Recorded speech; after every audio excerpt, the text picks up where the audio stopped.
take a shadow yawn. I know, you'll make you. That's another thing. You may have noticed those chairs are not exactly quiet. Yeah. So I've given you a challenge to do it without any noise.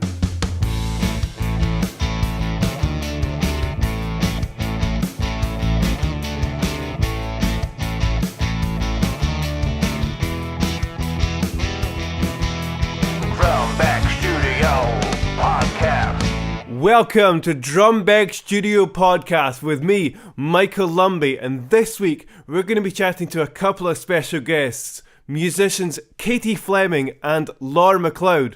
We'll also have Longstay's latest single, Grey Skies, but this is Ivory Caves.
Ivory Caves, When You Awake, here on Drumbeg Studio Podcast.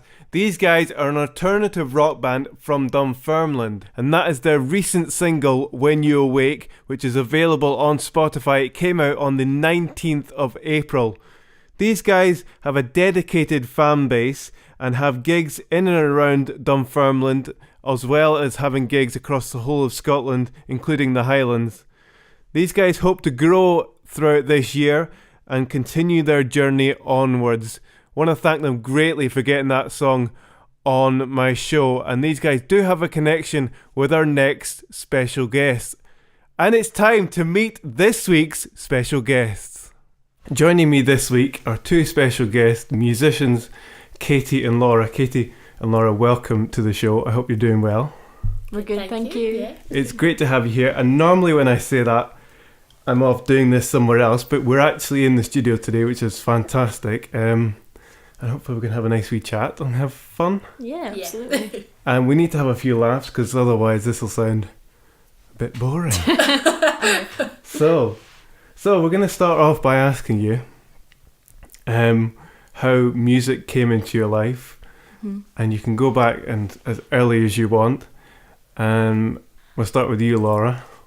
So basically, I'm from the west coast of Scotland. I'm from Oban. Okay. And when I was younger, my uncles and my mum and my granny whenever we used to get together, we'd all sit, and my granny would be on the piano, my uncles would be on the guitars, and we'd all sing together. Wonderful. And it would just be like traditional stuff that we all knew. Yeah. So then from that, I started singing, and I think when I was about 8, I entered a singing competition in the village. Wow. And I got up and I sang Bad Moon Rising. I had like a cowgirl's outfit on and like a tambourine. That's brave of you. Yeah, and I got up and I won the competition, and then I got to record the song and everything in a proper studio. So at 8 years old, that was like proper, that was quite an achievement at Very that age. much, yeah, that's incredible. And then as I got older, I started learning guitar, piano, and started writing my own songs. And then now I'm here, really. It's just always been a sort of gradual cannonball progression. Yeah. These things, once you get, well, I suppose once you get started with anything, but once you get going, it's kind of hard to stop, and it's everyone wants to get that initial bit of getting going. Wow, absolutely. That's incredible. So yeah, and Katie. So Katie. So it all kind of started really when I was really young. My mum's a music teacher, so it was always in the house, and my dad's really into his music as well, so there was never like a dull moment in the house. And then just through that, my mum would have me up singing and stuff as a child, and then I went on to learn piano, and I went through my grades, and then I did clarinet in high school, so that went through all that. Yes. It was more like, when yours was more traditional, Laura, but mine was like more classical, based on the black notes on the white sheet, but still good nonetheless. And then since then, then I branched out into different areas and went and did musical theatre and my singing. And my auntie moved up from down south, and she's actually an opera singer, so she started training me how to properly sing. So that's how that all came about. And then met Laura, and now we're doing this. So bit different. A lot different from what you're used to, but that's incredible, the contrast of backgrounds from the two of you. It's amazing what brings each other together. Yeah. It's incredible. Okay, so you're both studying music performance in your own chosen institutes, as we're going to say. Laura, you're in Perth here, and Katie, you're in Aberdeen. Yeah, sure. Obviously, we've heard about your musical backgrounds, which is wonderful to hear about. What made you both decide to choose to study music? Because you can have the talent, but you don't need to take it as a career. Yeah. We'll start with you, Laura. Yeah, I mean, the thing is, in high school, like, I always enjoyed learning everything, like history, English, like all of it. I really enjoyed, and I really enjoyed the studying part of it as well. But I always knew that if I was going to do something, and if I knew I was going to enjoy it, it would be music. And I just couldn't really see myself doing anything else, because I think if you've got that creative part of you to then not use that, I always see that as like a bit of a waste. You've been given a gift, and it's like you've sort of thrown it away if you don't use it. Yeah. And I think, like, you know, when you say you're going to do music, people always forget all the stuff that actually then comes out of that after. So there's teaching, then there's like the whole therapy side of stuff. Like, there's so much work you can get into. There is. I never thought of it as, I'm just going to go sing. Like, I always knew that I was going to do more. So that's kind of why I went into it. So that's interesting. Yeah. Yeah, I think what really struck a chord with me was that throughout high school, it was kind of like music was in my life from like a very young age, and then it progressed a bit more, and I'd got better at it, and I thought I was better at it than anything else. And I thought, although I enjoyed things like English and all that sort of stuff, and my drama, I really enjoyed that, but it was all kind of on the creative side of stuff. And I thought, well, I must be more creative than academic then. But what really struck a chord was I went and did a show in the Fringe with a friend of mine who was a bit older, but he had put together a sort of choir and a group, and we did a performance, and it was more like a classical oratorio, and that really moved my view into the fact that I would go and study performance, but in a classical sense. So in Aberdeen, I did the classical performance course. So, but there's a lot of training behind it, so I was really keen to get the best training in it as being a singer. So that would really like put the drive in me to go for it.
It's Katie and Laura with Little Girl live here in Drumbeg Studios. I want to ask you, what made you guys form back in early 2017? Well, our boyfriends both play in the same band, so we would sit at gigs together and go and support them, so we got to know each other a lot better. And then through chat and discovery, I discovered that Laura was also a singer, and you did your own gigging at that point by yourself. And then you supported the band a couple of times by yourself, and I was like, oh my god, this girl's amazing, like I would love to be up there singing with her. So eventually Laura invited me to come and sing a couple of songs with her, and then through that we decided that we would actually make a thing of it. So that's how we are the way we are now. So you were stuck in the audience while Laura was up on stage, and you were getting envious of her. I had no idea though, because I had absolutely no idea how Katie sang. And before I was doing it on my own, I think it was in second year of college, so it was like 2 years ago now, but I formed a band with another friend, and it kind of just fell apart. But it was just kind of naturally fell apart, and but our voices both sat very, very well together. And I always thought, when I was younger, my mum always used to say, like, in the choirs and stuff, like, I was always the loudest, because I would always just sing, like, so loud.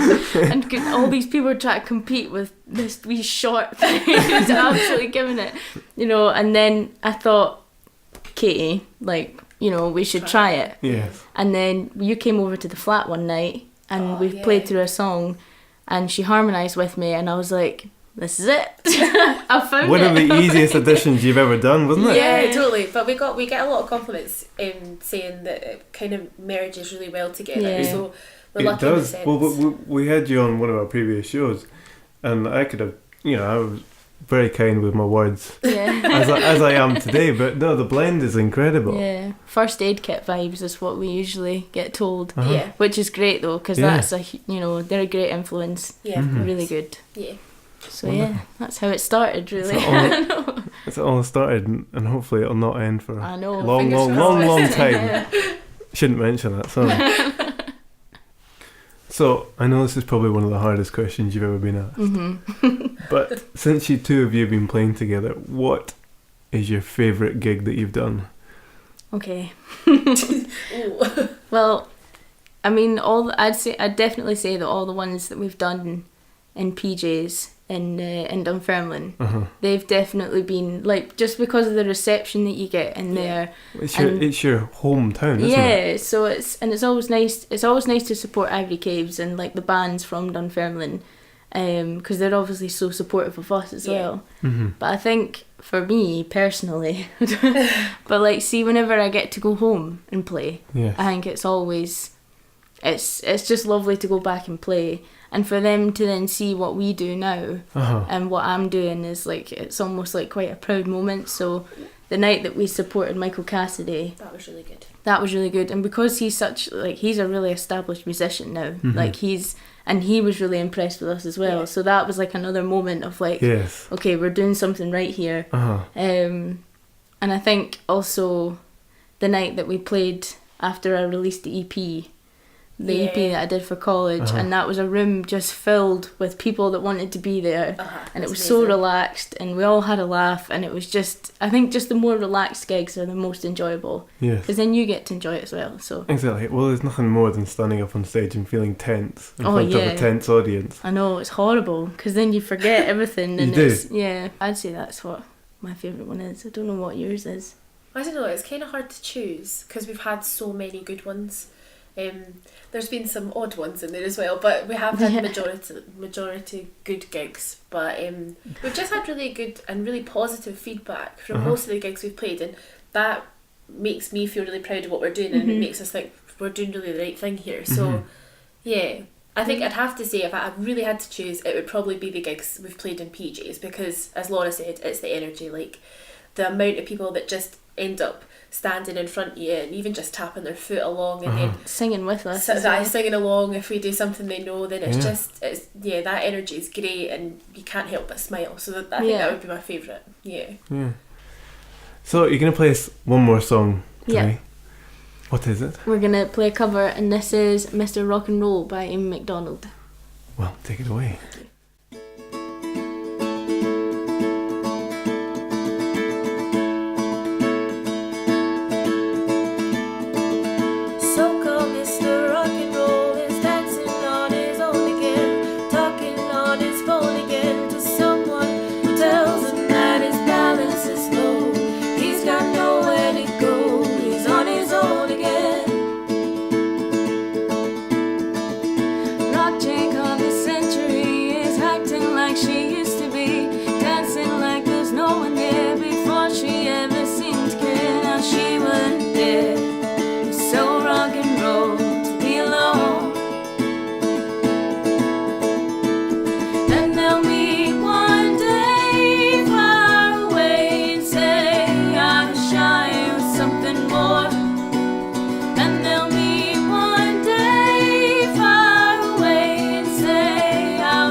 done. That was fantastic. Thank you. Wow, this is incredible. We've almost come to the end of our chat today, but we always have that final question before you head off, and that is basically, what does the future hold for the two of you in terms of this year, musically, gig news that you might have, or anything else?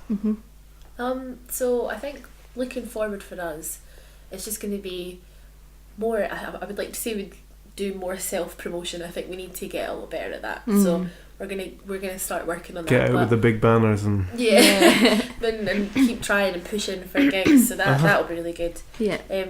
Also just writing new tunes. I mean, we seem to write some good stuff, so it's time to take it further and see what we can do with it. Yeah, definitely. I think we're very lucky in that we've got Ivory Caves, who are very much like, they sort of take us under their wing a wee bit. Supportive. So anytime that we can get a support slot with them, they're always really willing. They're always there for us. And Amy Lou from Dunfermline, she's another one. She's doing really well. She's like self-promoting queen. She's so good. You take a leaf out of her book. But she's really good, and she's always wanting us to play with her. So we've got a few with her actually this year. Yeah, we've got a possible one or two coming up. So that's good. Yeah, we're lucky that we've got some really supportive folk around us. So it'll be good going forward. Yeah. So yeah, definitely. Just keep writing. That's the main aim. Awesome. For sure. Well, I have to say thanks very much for coming in. Thank you for having us. Yeah, thank you. You're very welcome. You two have been fantastic, and we've learned really interesting stuff there. And there's been a few laughs. Yeah, it's been good. We're quite giggly. I know. Well, thanks very much. Thank you. Thank you. Well, there you go. A big thank you to Katie and Laura for giving the time to come out to the studio and record that wonderful interview. It's been incredible to have them out. And for even Laura to bring her guitar and the two of them to give us a couple of songs as well was even better. Well, that's just about it for this week. Join me next time when I'll be chatting to special guest writer and musician Kat Evans. We'll also have music from Between the Lines, Sky Giant, Astral Suns and Stop the Rain. But finishing off, this is Longstay's latest single, Grey Skies. See you next time. She passes me by every morning, try to catch a glimpse of what she's wearing. She drives by while the windows down, singing to the radio, and I know that I'll see her tomorrow. Call out a name in silence. I'm driving on, just blinded. Remember all the family, and I try to think again, but I don't know if I'll make it tomorrow. But there is sunrise in the end of the day. You make my heart cry, make my mind sing, and the gray skies, they go away. You make it rain, you make it pour, you leave me standing here screaming for more, and the gray skies, they are no more. I'm taking off down the highway, 66 going my way. I drive by when